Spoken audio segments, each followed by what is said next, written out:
Alors c'est moins mon domaine, mais les monstres de films d'animation, ça t'intéresse. Bien sûr, on fera des hors-séries dessus, hein, et pour les enfants aussi, du coup. Pour les enfants, parce que bah, comme ça ferait quand même des vidéos sur la chaîne qui seraient un peu mieux visibles pour les enfants. Parce que des fois, on parle quand même de films qui sont un peu vénères. Voilà, faut quand même... tant de génie. Il faut quand même faire des trucs qui sont plus accessibles pour les gamins. S'il est en partie dauphin, la capacité à respirer hors de l'eau, ça vient plus du dauphin de base. Oui, c'est vrai, tout à fait. Mais par contre, les jambes et les bras, et du raptor, et du poulpe, et du pingouin, et de l'escargot, et du facteur. Remarque, la momie, c'était 99 aussi, puisqu'on parle des films de cette époque-là. La mouche, c'est accessible à partir de 5 ans. Hein. Un avis sur le prochain film, Le Voyage du Déméter. Je pense que ça doit être très sympa. Ça m'intrigue vraiment de le voir, ce film. Il faut les élever, les enfants, aux nichons, aux grosses fesses et au sang. Honnêtement, hein. Je vais faire mon vieux réac, mon boomer, hein, mon mec de droite. Mais nous, on a grandi avec des films comme ça. On n'en est pas mort, hein. Moi, j'ai vu les scènes un peu coquines qu'il y a dans La Féline. J'ai vu des mecs se faire tuer dans Alien. J'ai vu les transformations de The Thing, j'étais jeune. Regardez-moi. Je suis sur Twitch à parler de paix et de nichons avec des gens que je connais même pas. Et que pour la plupart, j'ai jamais vu, sauf un. En soi, les bras et les jambes, comme les baleines, ont les vestiges de leurs pattes dans leur structure osseuse, c'est logique. Oui, non mais ça suffit maintenant, on te dit qu'il est en partie humain, faut arrêter, hein. Bon. Je trouve que ce que vous faites pour les analyses de films et les critiques qui en résultent sont toujours justes. Un immense merci pour ces cadeaux, bah merci. Ça me touche énormément parce que je vais pas dire que j'aimerais qu'on me dise que ce que je fais c'est génial dans le sens où j'ai un super esprit d'analyse. Mais en fait, je dis juste ce qui me passe vraiment par la tête et ce que je ressens. Et manifestement, ça a l'air d'être ce qu'aiment les gens, en fait. C'est le fait qu'on soit simplement sincère, même si les gens sont pas d'accord, mais bon, après il y a toujours il y a toujours des gens, je qualifierais d'abrutis, hein, qui disent bah moi je suis pas d'accord, hein, vous êtes trop dur, hein, désabonne. Pff, va chier en taquet ce mec. Mais non, franchement, voilà, les gens ont l'air d'apprécier ce côté où on cherche pas à rentrer dans le moule. Godzilla 98, c'est un film qui s'est toujours fait lyncher. Moi j'aime bien Godzilla 98, putain. Et en plus, il y a des choses que je dis dans la critique, je le vois. Par exemple, le jeu d'acteur qui est pas ouf suivant certains acteurs ou actrices. Mais en même temps, ça me gêne pas, en fait. Parce que l'histoire, j'y crois, je me mets dedans et je trouve ça plaisant, en fait. Evil Dead, ouais, on y viendra. Pour Evil Dead 3, j'ai envie de faire un peu de scénario autour du film parce que j'adore Evil Dead 3. Il me fait tellement rire. Ils ont poussé loin le truc et j'adore. Je ne dirais qu'une chose, elle voit des nains partout. Tous ceux qui ont vu ce film ont grandi d'un coup, effectivement. Les explications sont précises et approfondies. Alors ça, pour le coup, c'est vraiment moi, dans le sens... Alors, je suis quelqu'un de brouillon, si je prends pas le temps de travailler. Mais en fait, au niveau des avis sur tout et n'importe quoi, moi j'ai besoin d'avoir vraiment tous les tenants et les aboutissants sur un sujet. En fait, très souvent, il y a plein de sujets auxquels je prends pas part parce que je me dis, ouais, mais je sais pas, j'y connais rien. C'est que mon avis, en fait. Faut vraiment beaucoup se méfier de son propre point de vue. C'est-à-dire que il y a plein de choses où elle peut être hyper tranchée, vraiment tranchée dans le vif et à dire non, non, ouais, mais non, ça je te dis, c'est pas possible, ou moi, ça me paraît pas faisable. En fait, cette phrase du moi, ça me. Non, ça à partir de là, déjà, t'as niqué le débat, en fait. Parce que du coup, c'est pas un fait que tu annonces. C'est un point de vue. Un point de vue, c'est intéressant, ça peut faire avancer les choses, mais quand on parle vraiment de réalité, de choses concrètes, un point de vue, il faut laisser un peu de côté. Par exemple, si quelqu'un vient te dire, bah franchement, pour moi, si on saute, on s'envole, il n'y a pas de gravité. Mais non, non, non, non. Si on saute, en fait, on revient sur le sol parce qu'il y a la gravité qui fait que. Non, mais c'est mon point de vue, après tu fais ce que tu veux. Non, ça c'est pas un point de vue, c'est une réalité ce que je suis en train de dire, c'est un fait, c'est avéré. Tu peux aller partout sur la Terre, ce sera comme ça. Donc c'est pas un point de vue, c'est une connerie que tu nous balances. Après, il y a plein de choses qui sont soumises à diverses réflexions, divers points de vue, etc., etc. Oui, Siro, ce qui me passe par la tête, c'est bien. Ce qui me passe par mon fessier, c'est pas mal aussi.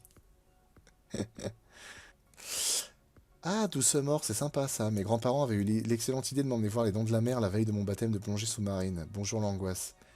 Ouais, c'est fou l'esprit humain quand même, parce que tu te dis c'est une piscine, il va rien t'arriver. Ah mais non, je suis con. Baptême de plongée, c'est pas dit que ce soit en piscine. Ah ouais, si c'était en mer, ouais, là par contre c'est chaud. Là par contre c'est chaud. Tu es authentique, Flo, c'est bien. Alors, petit... une petite mise en garde dans cette histoire. peut-être je suis quelqu'un d'authentique, franchement, je sais pas. Maintenant, faut se dire que ça m'arrive, comme à tout le monde, parfois d'être un connard, hein, clairement, hein. Ça peut m'arriver, alors c'est rare, bon, ça m'est arrivé il y a pas très longtemps, avec une personne qui nous a acheté quelque chose. En gros, sur le marché de l'occasion, on a vendu un truc, la personne nous a pété les couilles. Pour la première fois de ma vie, j'ai été désagréable vraiment avec une inconnue, et j'avais envie de l'insulter, mais de vrai, hein. Justifie ou pas, je m'en fous, mais le fait est que je suis pas vraiment comme ça. Ça peut m'arriver d'être un sale con. Vraiment, ça peut m'arriver, puis même j'ai mes moments aussi, j'ai mes humeurs. Mais après, voilà, franchement, authentique, je sais pas, mais je trouve ça tellement plus intéressant en fait de connaître des gens qui sont pas parfaits et qui ont des avis étayés de telle ou telle manière ou des points de vue différents, mais faut que ça se fasse, faut que ça se fasse dans la bonne humeur, quoi. Faut que ce soit agréable l'échange, pas que ce soit trop. Non, j'ai pas joué au jeu Evil Dead. Siro m'en a parlé, mais j'ai pas eu l'occasion d'y jouer encore. Ah oui, ah, tiens, oui, parce que Darren dit au fait, est-ce que tu as déjà eu cette impression de te rappeler d'une scène d'un film que tu aurais vu une fois, il y a longtemps, mais tu es incapable de te rappeler de quel film il s'agit? J'avais oublié Créature jusqu'à ce que tu en fasses une vidéo, et au début, je pensais que c'était la scène à laquelle je... Attends, bouge pas. Et au début, je pensais que la scène à laquelle je pense vient de là, mais au final, il semble que pas du tout, et c'est si frustrant. Ça peut arriver. Ça peut arriver. Il y a des films comme ça, moi j'aimerais vous en parler, mais j'ai du mal à les trouver. Alors je sais que j'ai mon reseller qui écoute. Faudra que je lui demande un film, ah, peut-être même deux, que j'aimerais. Et j'avais vu sur M6 il y a longtemps qui s'appelait Gargantua, je crois. Rien à voir avec le personnage de Rabelais. Mais en fait, c'était un téléfilm. Il y avait un acteur dedans qui s'appelle. Ouais, voilà, c'est celui-là.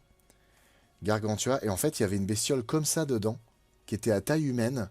Il y avait une toute petite qui faisait moins d'un mètre et c'était un gosse qui jouait avec. Et en fait, ils avaient tous les deux des parents qui étaient gigantesques, comme ça, là. Et du coup, c'était des marionnettes. Alors, c'était des animatroniques un peu vieillots, hein, plutôt marionnettes qu'animatroniques. Et franchement, c'était sympa comme film. C'était plutôt mignon. C'était vraiment un téléfilm d'M6 assez sympa. C'était Adam Baldwin, voilà. Adam Baldwin qui jouait dans... parce qu'on parlait d'Orange Mécanique de Stanley Kubrick. Qui a joué dans Full Metal Jacket. Qui fait Animal, je crois, il s'appelle. Je sais plus c'est quoi son nom. Si je crois que c'est Animal. Qui tire à la M60, là, qui défonce le bâtiment où il y a la snipeuse, là. Pour le coup, parce que là, je vois Mackie80 qui dit mon premier film de monstre, c'est Les Dents de la Mer à 6 ans, chez une tante, et j'ai eu peur de l'eau pendant un an. Les Dents de la Mer m'a jamais fait flipper de l'eau, hein. Le paix nous rassemble. Eh ben, merci. Merci beaucoup d'être Kill Hunter, parce que ça, c'est pareil, c'est le genre de message qui me fait énormément plaisir. Les gens qui disent, moi, les films de monstres, d'horreur et tout, j'aime pas, mais grâce à la chaîne, en fait, j'adore. Et du coup, alors, pour le coup, t'aimes pas les films de monstres et d'horreur, mais t'as découvert Horribilis grâce à nous. C'est sûrement un des trucs les plus trash, hein. Enfin, bon, il y a beaucoup de films trash, mais Horribilis, c'est vachement trash, hein. Si t'aimes pas les films de monstres et d'horreur, c'est chaud, hein. T'as vu Bats? Ouais, il y a longtemps, et pour le coup, c'était moyen. C'était moyen. Ah oui, c'est vrai, il jouait aussi dans l'aventure du Poséidon, le remake en deux parties, là. Ouais, qui était pas ouf, putain. Le petit dinosaure, oui, j'en parlerai en dessin animé, évidemment. Ah oui, non, Horribilis. Alors, moi, c'est un film à l'époque quand je l'avais découvert. Je me rappelle, je l'avais téléchargé pour un pote quand j'étais au collège, j'avais même pas osé le regarder. Ça m'avait foutu les jetons. Grant, qui est complètement déformé, qui tue la vache avec son espèce de queue, là, avec une espèce de grande pointe au bout et qui coupe le mec en deux, là. Là, j'avais regardé ça, je dis, ouais, c'est mort, je regarderai jamais ce truc. Et je l'ai vu plus tard, et franchement, c'est une lettre d'amour au film d'horreur. Euh, et franchement, c'est un film de ouf, hein, mais alors, par contre, il est vraiment dégueu. À quand le monstre de film sur Starship Troopers? Eh ben, je sais pas. Hôtel Transylvanie, ah oui. En plus, Hôtel Transylvanie, il y a une histoire, c'est que c'est le premier film qu'on est allé voir au cinéma avec Tétel quand on s'est mis ensemble. Je me souviens d'un film qui s'appelle Poséidon Rex, t'en penses quoi? C'est des nanars débiles, ça. Tu dois voir Tiff. Ah ouais, ça je connais Tiff. Oh, on se rapproche de trucs bien à chier là dans la liste. Donc, on a fait... Créature. Allez, on attaque la saison 4. Alors, Éclosion.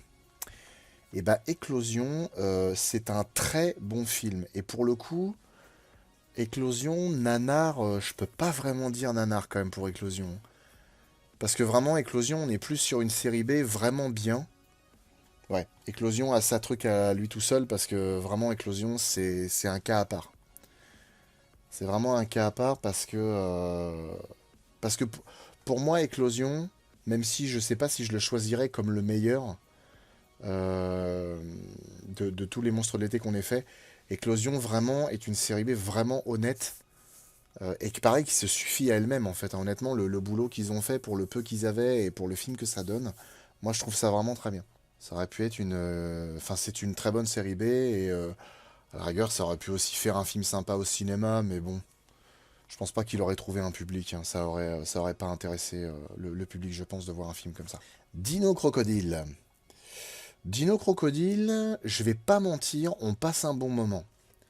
Parce que Dino Crocodile, ça fait partie de ces films, et pour le coup, c'est un Roger Corman, et il n'y a pas de nichon en plus dedans. C'est un Roger Corman qui est pas si mal, dans le sens où, en termes d'effets, c'est moyen, mais je veux dire, enfin, par rapport à un nanar, c'est quand même pas trop mal. Bon, l'histoire est vraiment débile, mais bon, on est dans les nanars, hein, concrètement. Mais c'est sympa. Je veux dire, il y a un capital sympathie autour du film qui est quand même, qui est quand même sympa. Grâce à toi, j'ai toute la collection des Tremors. Bah écoute, j'en suis heureux. Roger Corman sans nichon remboursé. Ouais, non, je crois que. Bah ouais, il perd un niveau. Bah justement, sinon ça aurait été très bien pour un nanar. Non, on passe un bon moment, ouais. Non, allez, vous avez raison. Il n'y a pas de nichon. On va le mettre là. Faut au moins de la bière et des potes. Voilà. Ah, pour rester dans Roger Corman, Sharktopus. Mais bon, franchement, Sharktopus, c'était drôle. Sharktopus, c'était drôle, mais faut quand même de la bière et des potes pour que ça passe, hein. Vraiment. Parce qu'en plus, visuellement, c'est vraiment dégueulasse, hein. C'est vraiment dégueulasse, hein.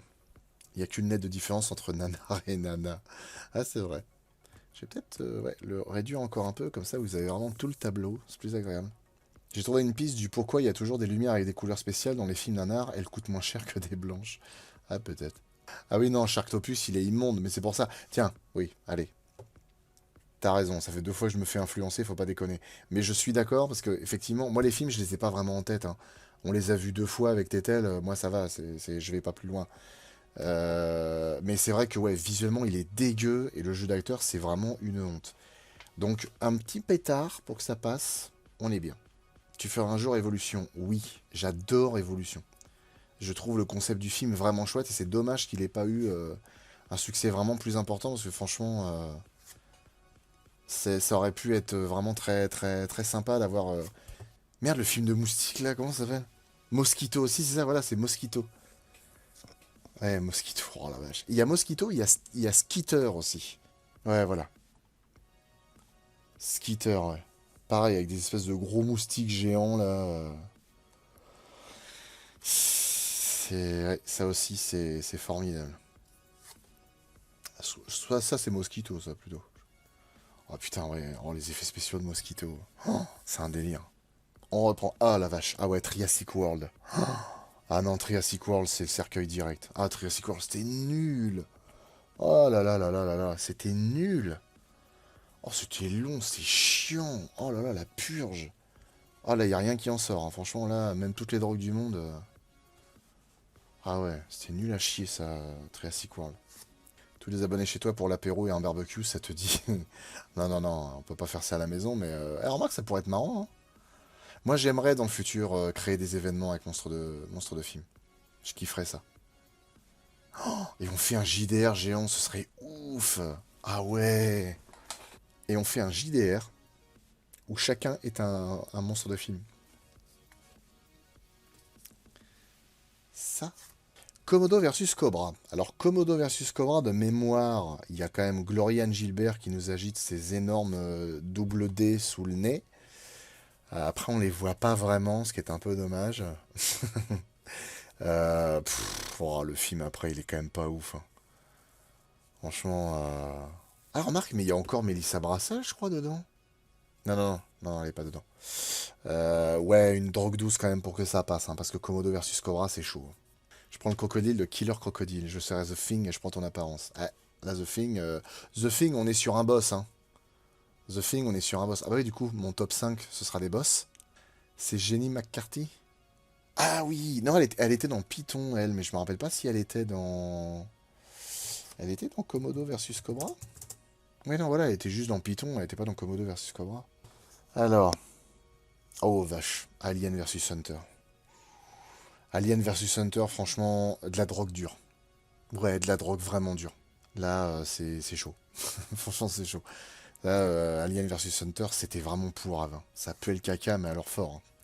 Mais bon, c'est vraiment de la drogue très très dure. Ah, ptérodactyle. Alors, ptérodactyle, il y a un petit peu de dénudé, mais pas des masses. Il n'y a pas de quoi non plus être fou. Faut de la drogue douce, quand même. Parce que le film est quand même bien barré, hein. Anaconda 3, l'héritier. Anaconda 3, l'héritier. Ouais, Anaconda 3, l'héritier. Moi, je dirais. Je dirais. Ouais, drogue douce, allez. Tier list des films avec des niches. Tu vas trop vite d'un seul coup. Bah après, j'ai pas trop de trucs à dire sur les films là, hein, dans l'idée. Quand on prend des plans d'autres films, c'est cercueil. Je me rappelle plus de Anaconda 3, s'il reprend des plans ou quoi. Franchement, je me rappelle plus du tout. Y a que moi qui trouve que la scène du décollage dans Jurassic Park 3 est prenante. Non, non, mais Jurassic Park 3, il y a des bonnes choses dedans, hein, mais le film est inutile. C'est tout. Malheureusement. Oh là là, la fureur du Yeti. La fureur du Yeti, c'est de la drogue dure. Oh putain, oui. Oh, la fureur du Yeti, c'est vraiment du caca, hein. Je le mets pas dans le cercueil parce que franchement, le film fait rire. Honnêtement, le film fait rire. Le film est quand même marrant. Il y a des trucs. C'est nul et c'est débile, mais ça fait quand même rigoler. Franchement, ça fait quand même rigoler. D'ailleurs, ce film-là, ils nous ont bien cassé les couilles avec, hein. Putain, laisse tomber, toi. C'est une horreur. Et encore, ça va parce que Asylum, juste, ils nous prennent la monétisation. Ils nous empêchent pas de diffuser. Enfin, quoique, remarque. Il y en a un où ils nous ont empêché de diffuser. Mais sinon, là, par exemple, sur le dernier, c'est la monétisation qui saute.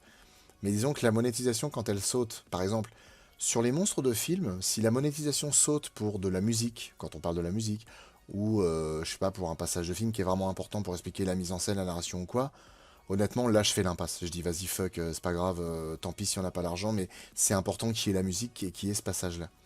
Mais en fait, sur les monstres de l'été, je me dis, mais non, sérieux, pour des films comme ça, juste pour un truc de 7 secondes au lieu de 6, tu nous fais sauter la monétisation, t'es un connard.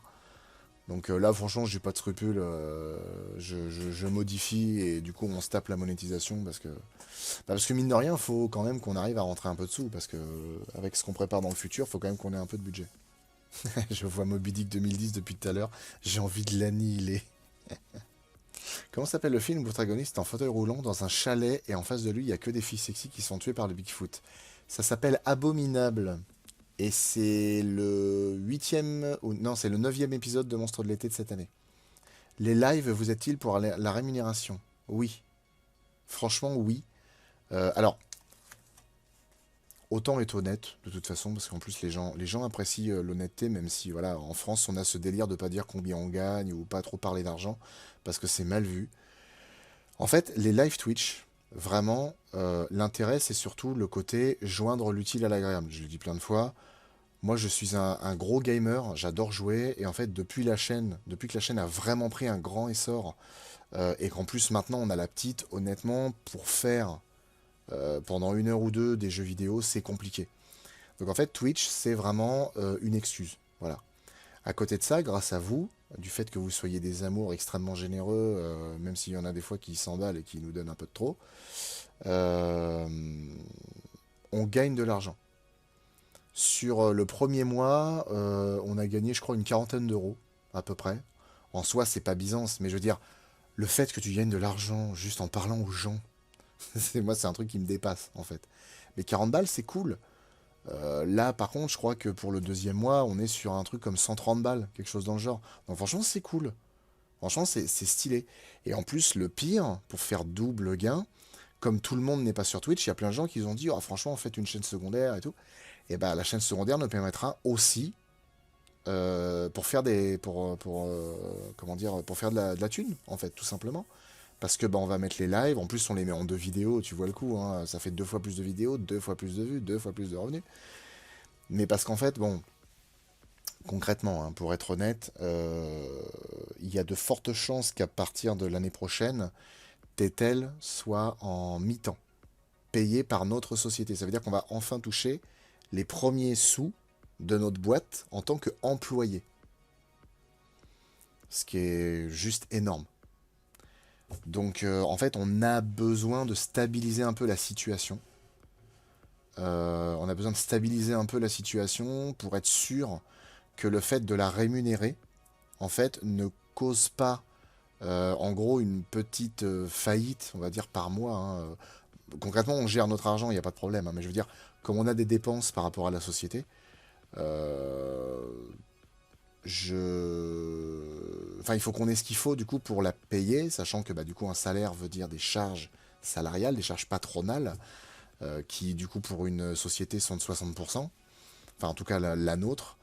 Ça fait mal au cul, mais par contre, à côté de ça, c'est aussi pour payer bah, du coup la retraite, pour la mutuelle, pour bah, le chômage si jamais tu y es un jour, etc. Ça cotise pour tout ça, donc c'est quand même important.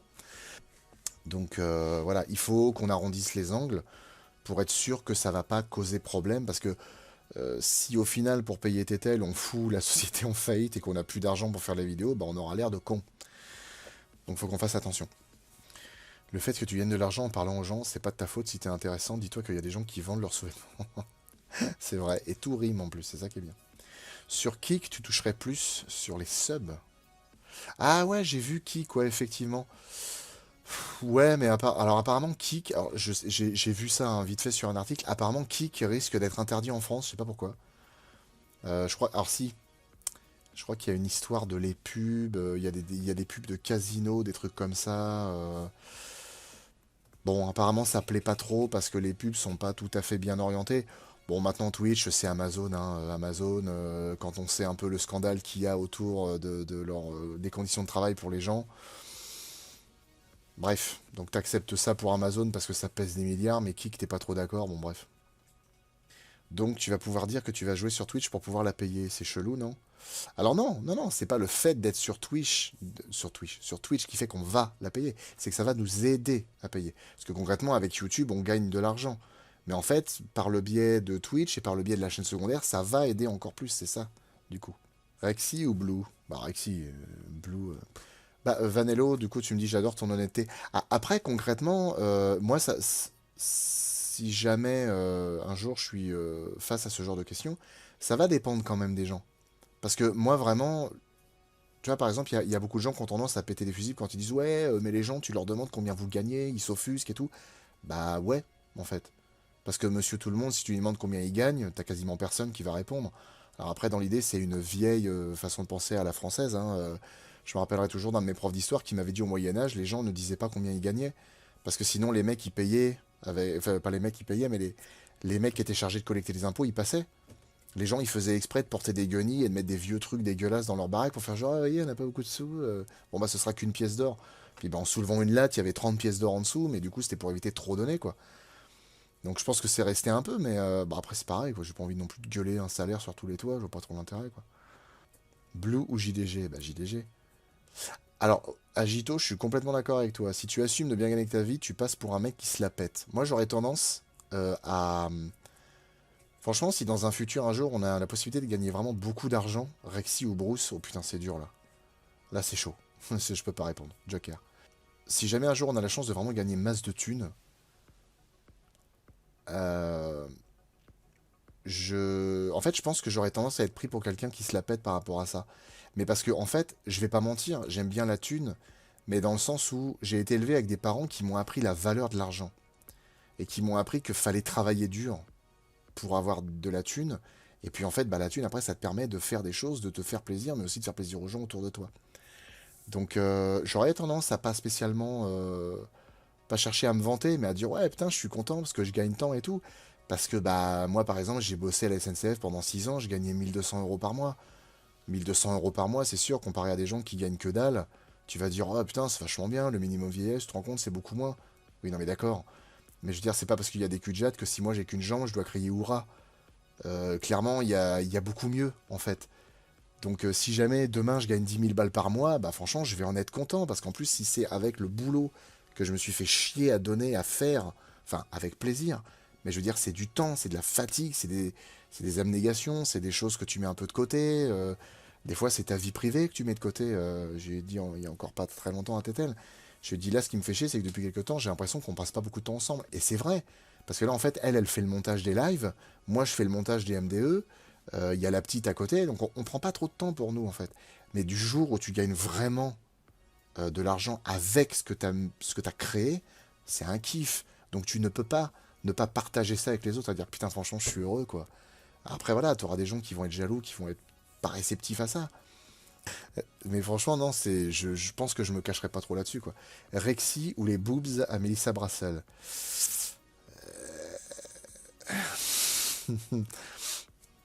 Rexy. Tu sais pourquoi?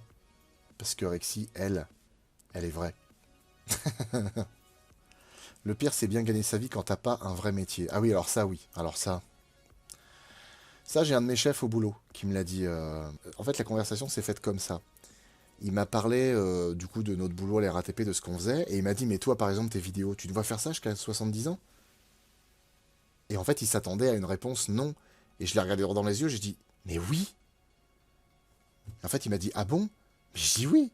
Je dis, toi, l'atelier, tu kiffes? Mais moi, j'aime pas ça. Moi, je n'ai rien à foutre de ça.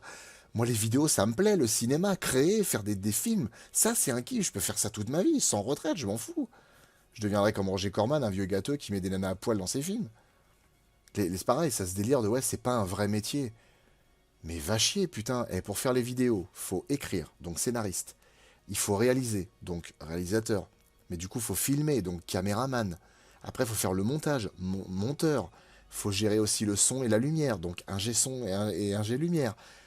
Il faut faire la production, il faut mettre en ligne.